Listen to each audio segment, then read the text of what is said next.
Francis the firefly. In the kingdom of the insects, all creatures have a special gift from Mother Nature. Some have been given the gift of flight, some the gift of super strength, and others the gift of beauty. So the insects, being a friendly and helpful bunch, agreed long ago that they would all work together and build a wonderful land where they could all live happily. They decided that the ants would build the houses, the busy bees would make lots of honey, and the spiders would spin silky silvery webs to decorate the land and make it look beautiful. Now, the fireflies were given a very special job to do. As you know, the insects love the nighttime. But because it's very dark, they find it hard to see where they're going. So it was agreed that the fireflies, with their glowing tail torches, would act as tiny rays of sunlight and brighten the evening sky so everyone else could see what they were doing. At the time of our story, Francis the firefly was only young and not yet able to make her tail glow brightly like the older fireflies. She would practice all the time, flapping her wings and trying very, very hard, but still her tail only shone dimly. And this made her feel very sad. All the other insects told Francis that one day she'd be able to join in with the grown-ups, but Francis didn't want to wait.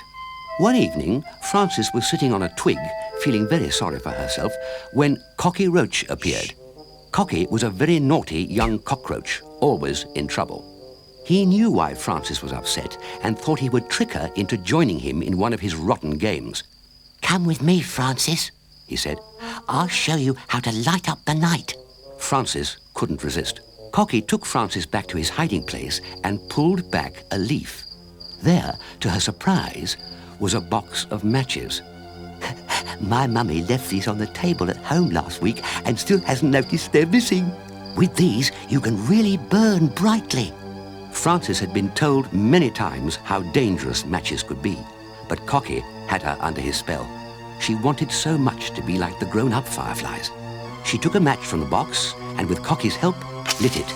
The flame burned brightly and a flickering glow shone all around her.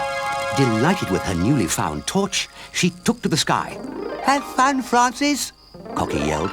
"How grown up you look with your lovely torch." And with that, Cocky ran to another hiding place where he could secretly watch his plan take shape. Up and up Francis flew. Brighter and brighter the match burned. "Just wait till everyone sees what I can do," she thought. But she didn't notice the flame burning larger and larger until, just as she was above the center of the insect forest, it burnt her wings.